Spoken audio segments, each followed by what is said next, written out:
All right. Well, unfortunately, I wasn't thinking last night, and I didn't do a. I don't have a piece roughed out, but if you'll bear with me for a couple. So I do mine a little differently. If this is the bottom of this piece, I'll find center, and depending on how the diameter of your wood here, I have a piece that I did last night. These spaces were 1/8 of an inch. You can go bigger, and you're going to get a more wind-blown effect with it, but you have to be careful because you're going to run out of tree. You're going to run out of wood. And I have a couple examples of that. This one, like I said, was an 1/8 inch space. These were 1/8 of an inch from center. There's a very slight curve to it, but it's subtle. Then this one today will be probably 3/16. This one I wanted to go real hard. Didn't work because I ran out of tree. And if you look here, you can see where I undercut it too much. So it's just a sample piece. It's not a show piece, but it's a sample to what not to do. I would do something like this. So that being said, any more questions? You don't go side to side of the center. You just lean one way of center. There's videos I've seen online. They go side to side. Right. I've tried them, and let me show you that example. Because now I'll be talking. I'm talking to you, going side to side. Oh shoot! What's wrong with this tree? Somebody didn't pay attention. So it's lopsided. So that's why I try to go to one side, and even then I've messed those up somewhat. What do you mean by side to side? What is that? Side to side. Side to side means you have your center point here, and they'll do typically 5 different access points. Okay. So they'll go center, 1, 2, center, 1, 2. And then they alternate back and forth, and I get confused enough just walking out here. So, but keep it all to one side. Correct. That's the way I do it. You may try it that way and go, you know, I want something a little more dramatic, and you can try it both ways. But there are a couple of YouTube videos. They're very good.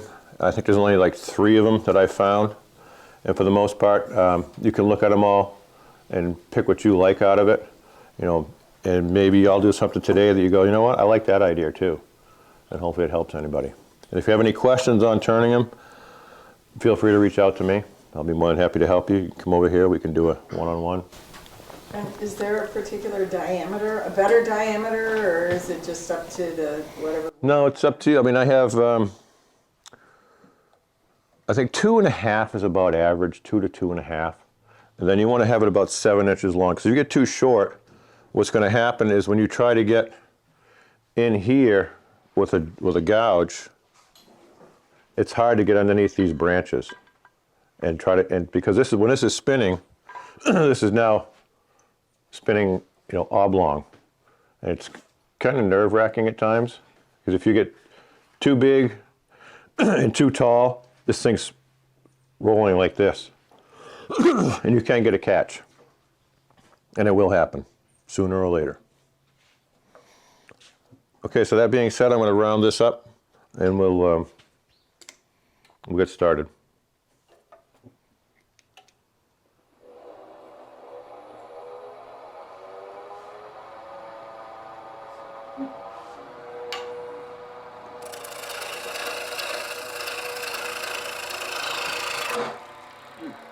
You don't want to do that. You want to make sure your tool rest is tight. I'm recording, by the way. Great.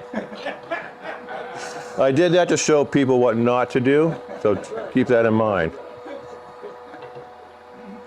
And I'm not turning this on a cone shape. I'm just going to be flat across.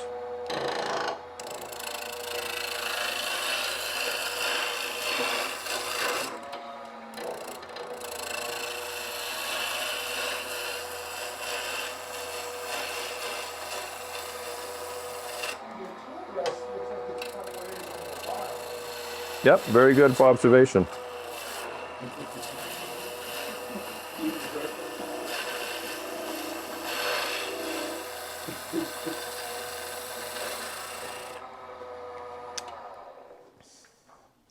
So now, any of the videos you're going to watch, they're going to show you they do between centers.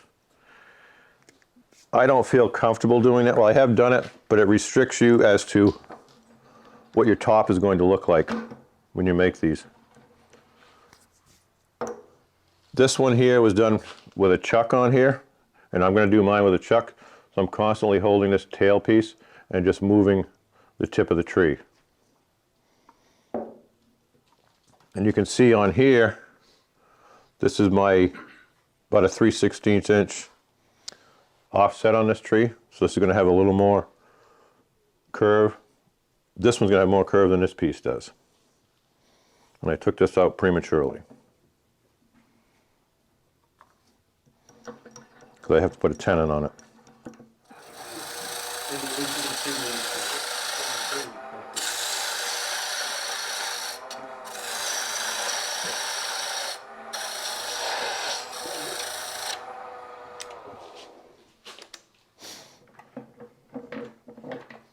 And I already have my caliper set here for my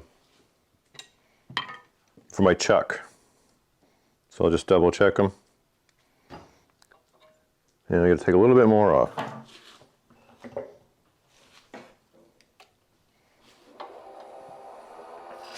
You want to have a nice clean shoulder here so they can rest up against these jaws when you start.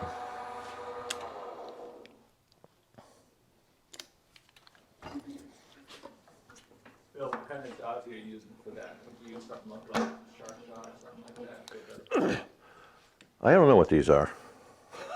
They came in a set when I bought this chuck. They're a deeper jaw and they're a heavier jaw. See this? It's got the teeth all the way down to the bottom. It's about an inch long. Yeah, I think those shark jaws or something similar to that. Yeah. So I'm using this as opposed to. Can I have this piece right here, please? These jaws are not bad either. There's teeth in them, but they're shallow. And when you see what I do with this, you'll understand why I chose these. The tenon has to be long enough to be able to clamp Yes. it at its most extreme setting. Yep. You can't have an 1/8 inch tenon for what Bill's doing. You can, but you won't be happy. So we're going to bring this back up to our center point, which we use to round this.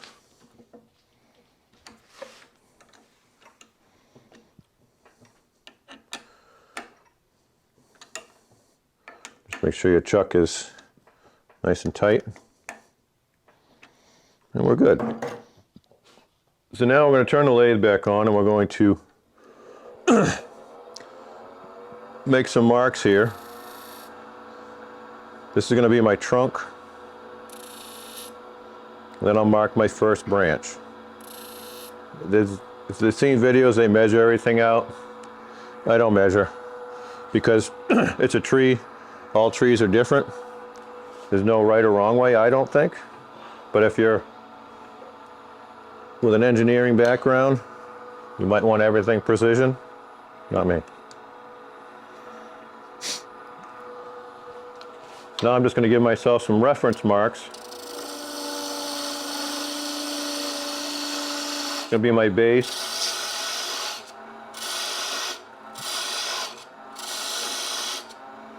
And the bottom of my first branch.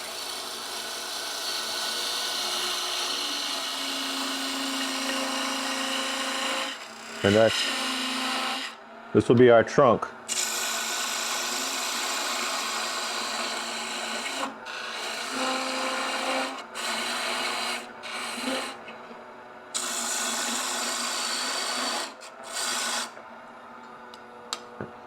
Now what I'm going to do, we're going to get this first piece cut. I'm going to bring this in.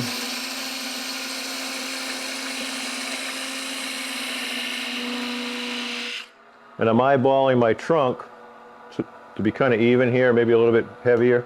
And we'll make a final decision once I cut this branch in. Now I'll take my spindle gouge and we'll start cutting this off.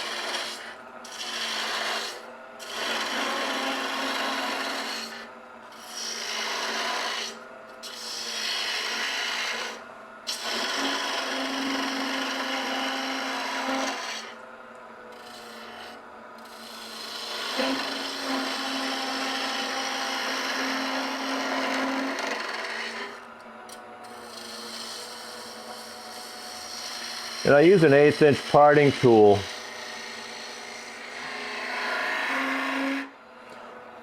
so that I can get inside here. I've used a 1/16 inch before, and it's just not enough room to swing your gouge. But I need more light.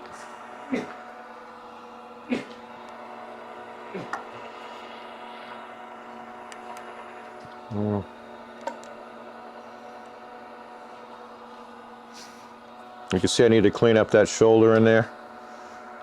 And this is where it comes in helpful or handy if you can turn right-handed and left-handed.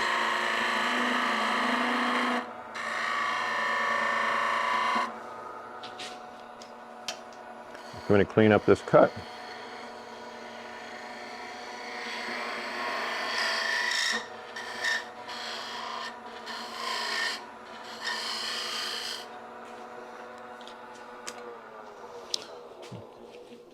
So that's our first branch.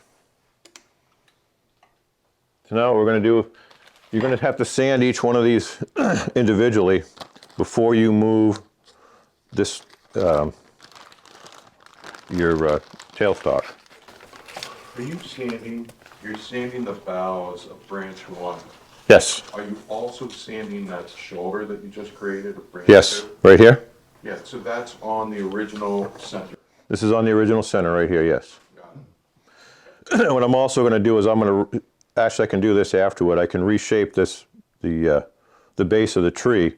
But if I have more mass here now, I'm more comfortable turning out here, especially when this thing starts to go, your weight's all offset. Does that make sense?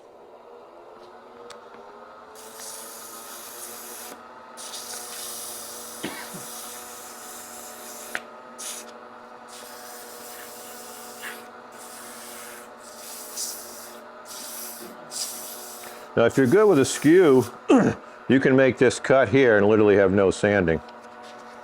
Notice you don't see a skew.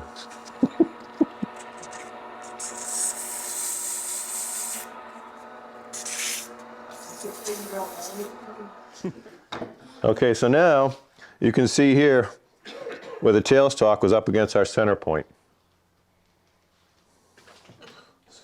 So now what I'm going to do is loosen my chuck.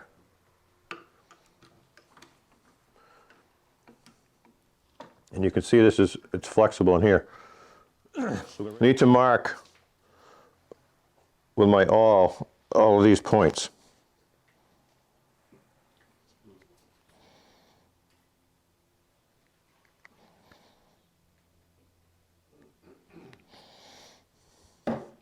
So now that we've done that, now we can put this back in the chuck. And I'm going to go to number 2, which is this one right here.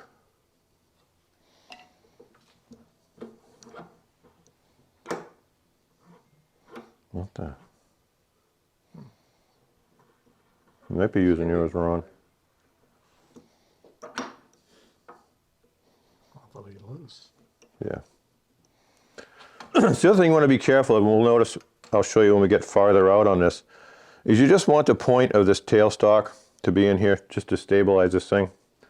It doesn't need to be super tight because you will break them. So now you can see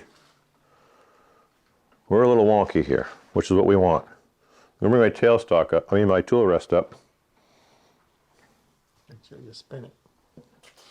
And we're not hitting. Got enough clearance there. But we're going to be turning this branch now.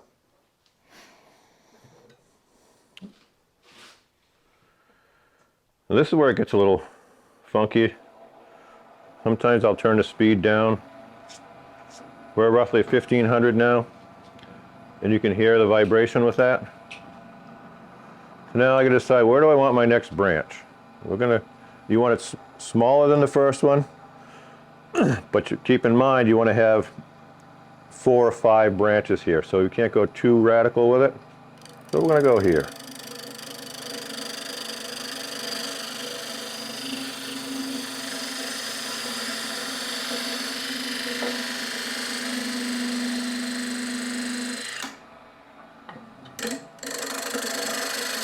I'm just getting rid of some wood here so I can get my parting tool in a little deeper.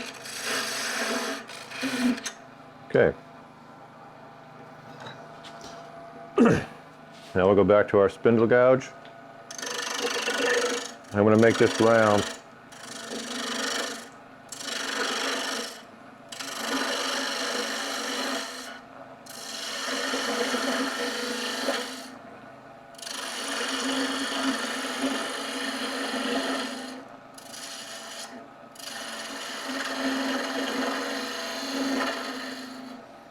I'll shut this off for a second and show you that I'm trying to keep this diameter here a little bit smaller than my first one, and it progressively as you go down. Bill, will you remove that big chunk of wood that's This here? Yeah, that's running off center at this point, or no? No, when I make my next branch, I'll do that because that's when it starts to get a little scary. Not scary, but you get wonky. We'll go with wonky. The term for today is wonky. Technical term. So now we're going to form this branch.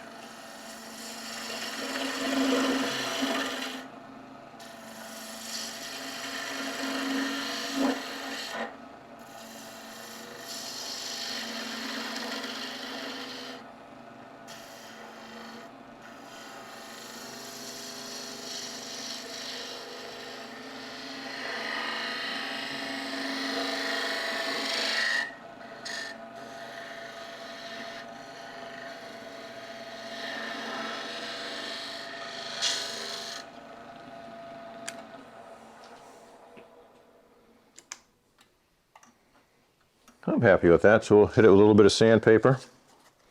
Move on to our next branch.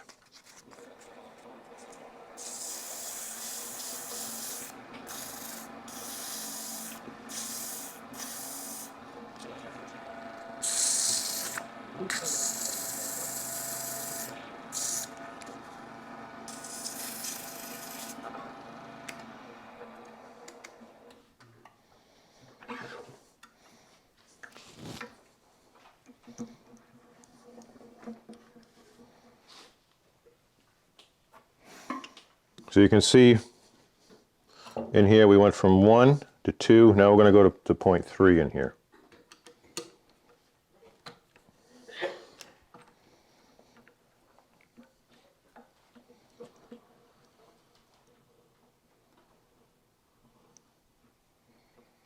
And I don't have to put it all the way up to the edge here so that I'm square, because if you go too much you can get puts too much pressure on it.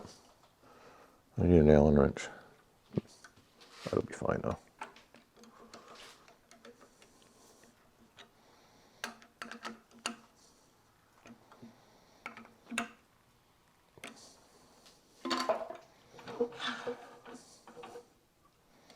So, make sure you have enough clearance when you do this.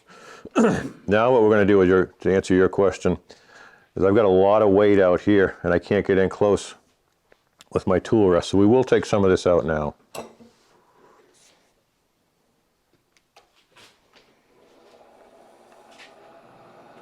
You people are brave to sit there. No, just kidding. No, I'm the brave one. You too.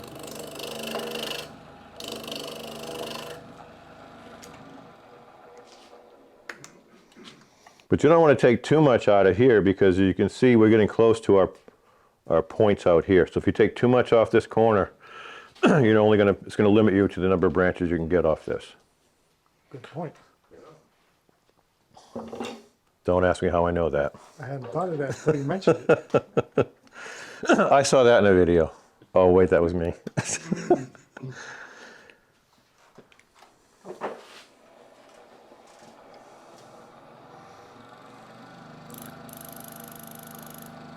So that'll be my new branch. I'll use this one, thanks.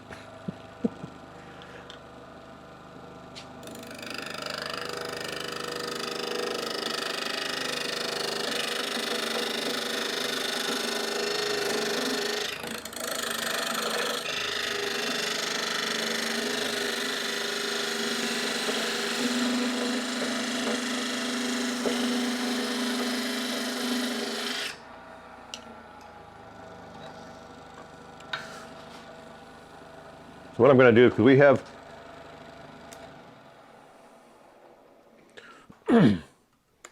quite a bit of wood here that when you're using the parting tool, you get a little bit of skew, you're going to get a catch. So we'll take some of this off, and also taking this off will give me my dimension for this next branch.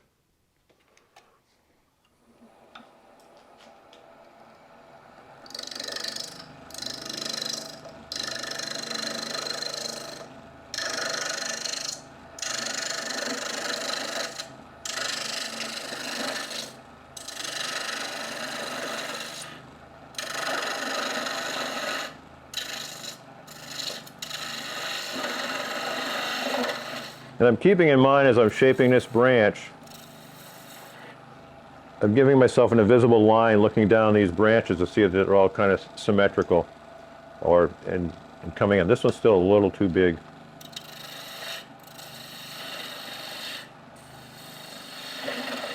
But again, there's no hard and fast rule to do this. It's what looks good to you.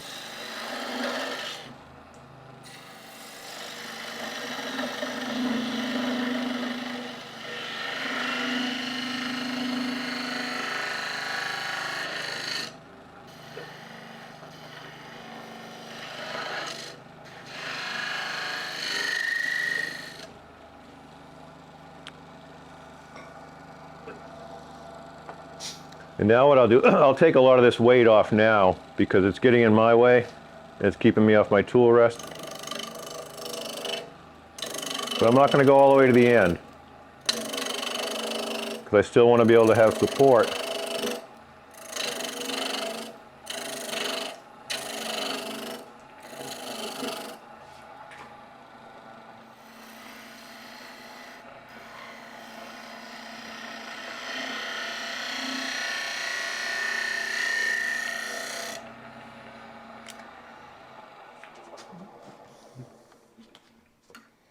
And now we'll sand this one. And you can see here, we're starting to get our a nice taper going on our tree.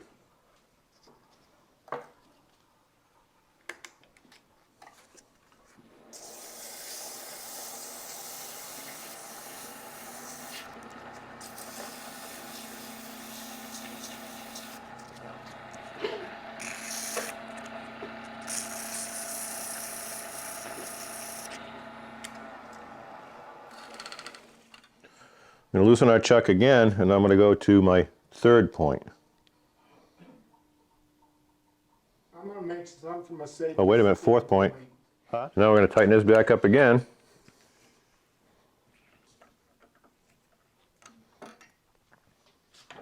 After we move our tool rest.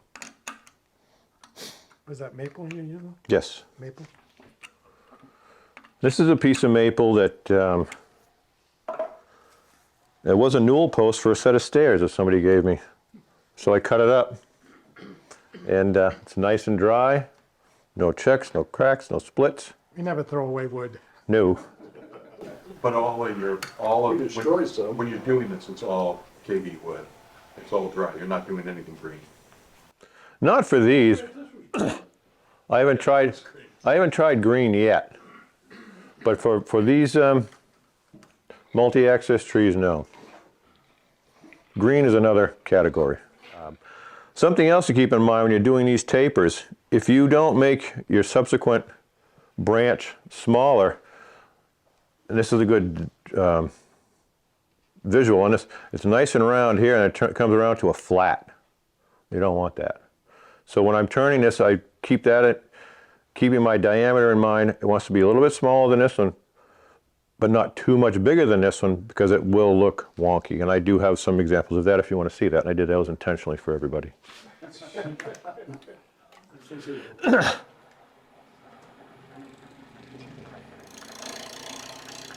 I know I'm doing a little different here. I'm going to get this branch down in diameter a little more.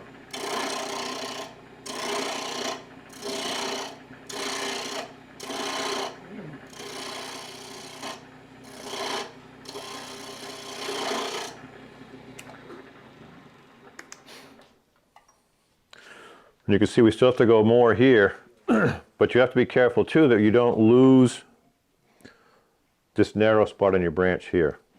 And this one might be pushing it, but we'll find out. Particularly the guys in the front row.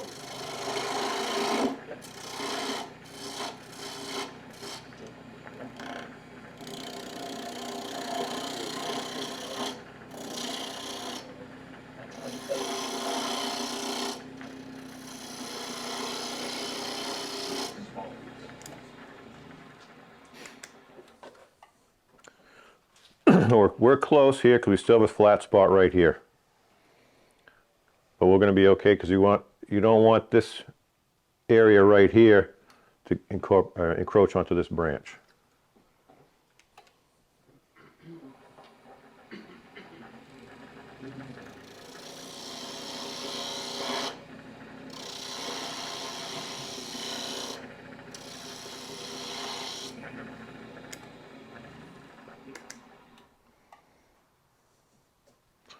Not quite there, but it's pretty close. One more pass, and then we'll finish that branch.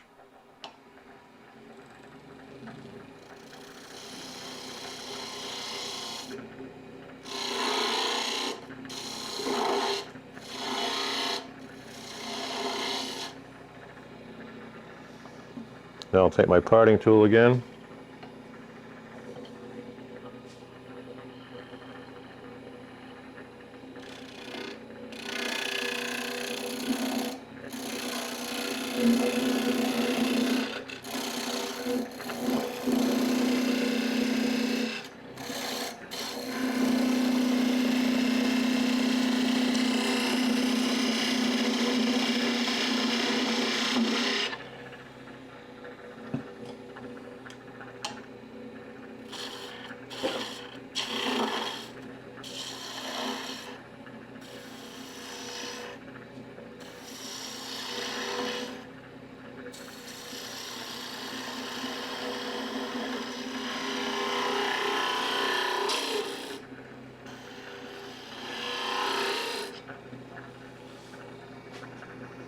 I'll try lefty again.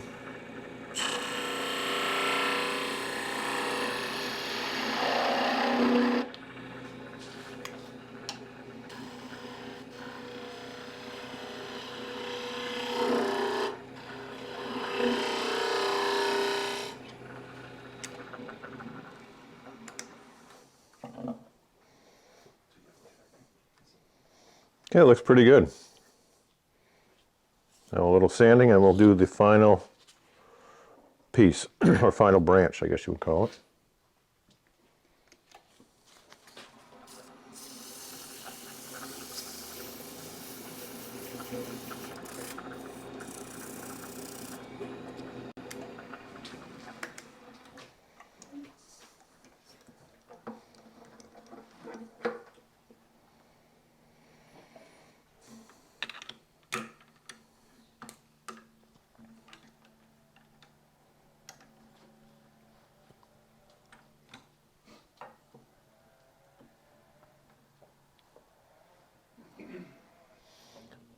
So now we're going to get rid of some of this weight like you had asked before. You can see my tool rest is quite a ways away from the tree, but I'm very close to my piece of wood here.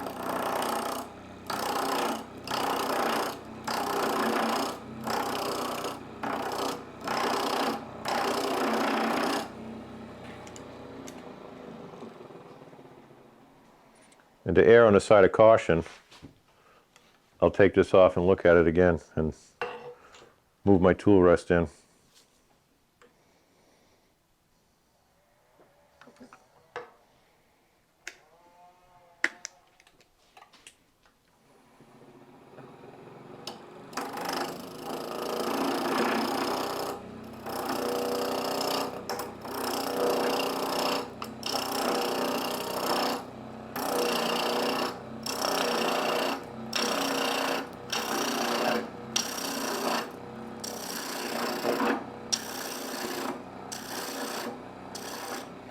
I don't know if you can see this clod over here, but you can see on this side of this branch where I still have to take off about 1/8 of an inch so they don't have a flat spot.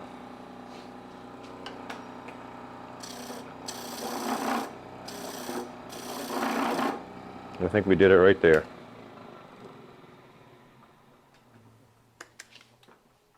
Or not. Pretty close.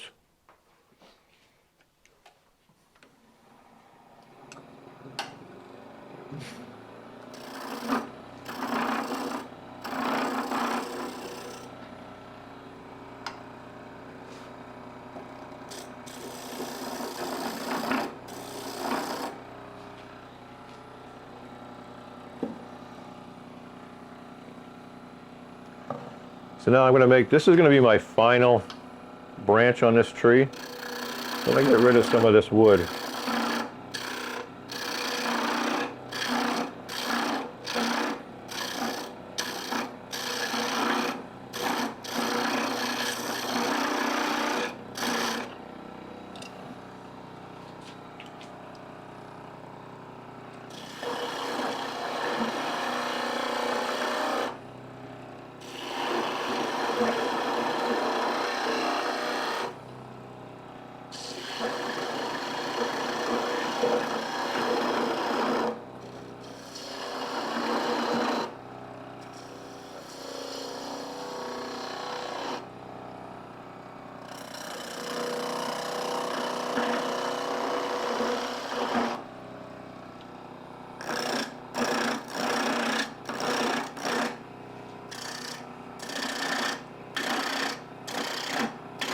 Just getting rid of some of this so I can get my tool rest in a little bit tighter.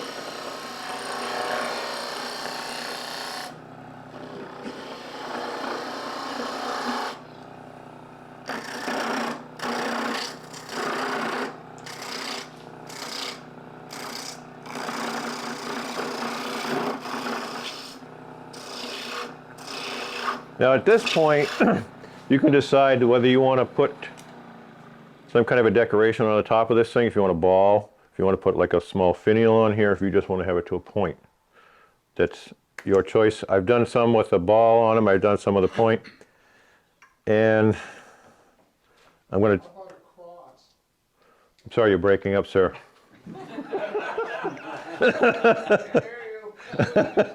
I haven't tried that yet. But stay tuned, because that thought is on my mind. Not today. I don't want to embarrass myself today.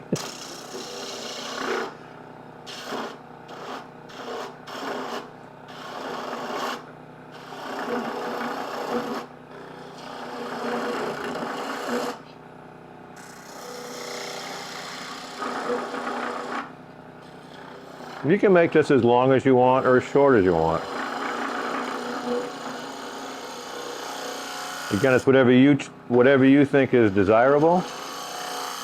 Doesn't matter if I don't like it. I remember going to a critique one time at Peter Block's, and Peter made a comment that doesn't matter if Claude doesn't like it.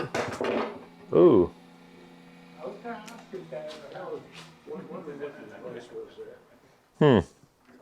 So now, this one we can hand sand to give us a more a roll in it. That's safe.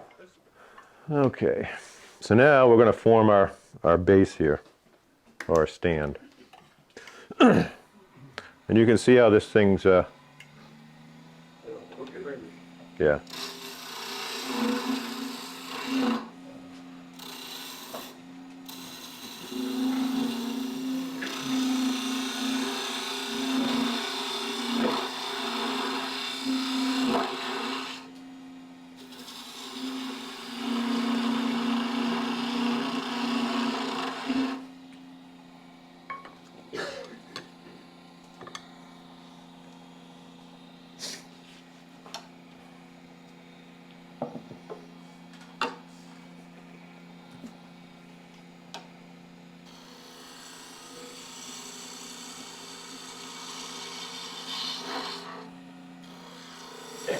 I want to get a nice transition into my trunk here.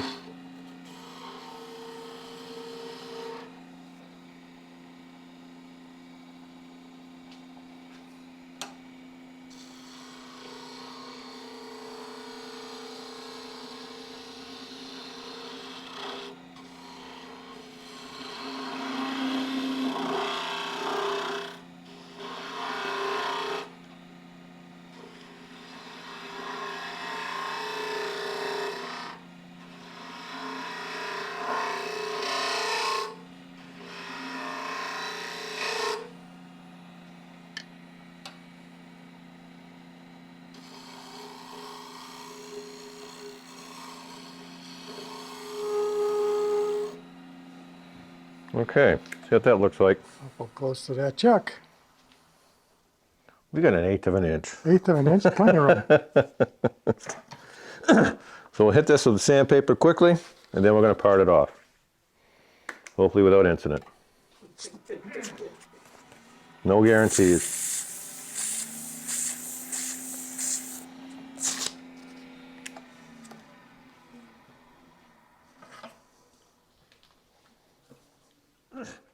I should have paid attention because it was going to hit the branch, but we're good.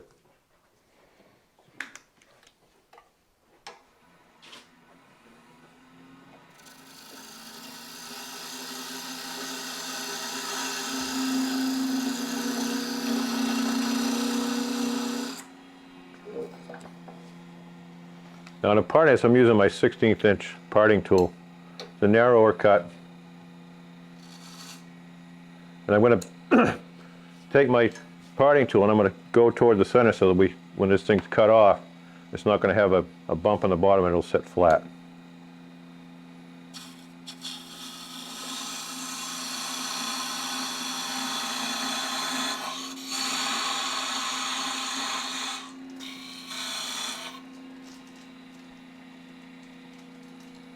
This is where I move away. Don't be scared, Claude. Now, this guy is out of the hospital yesterday.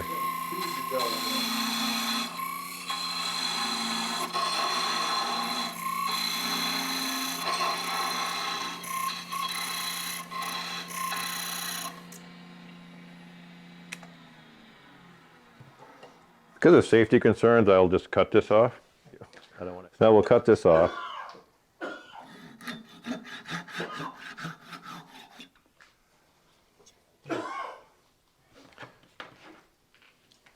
We have a little nub on the bottom here, and I have a 1/4 inch chisel that I use.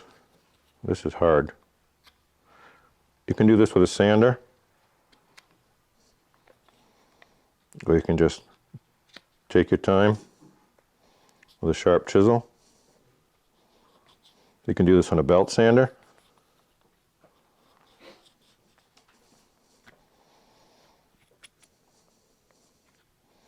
If you're uncomfortable, you can use Kevlar gloves.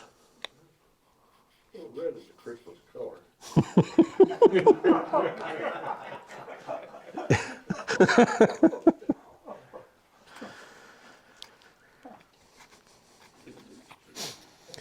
And now I would sand this up, and there's your offset tree. You pass that around if you want.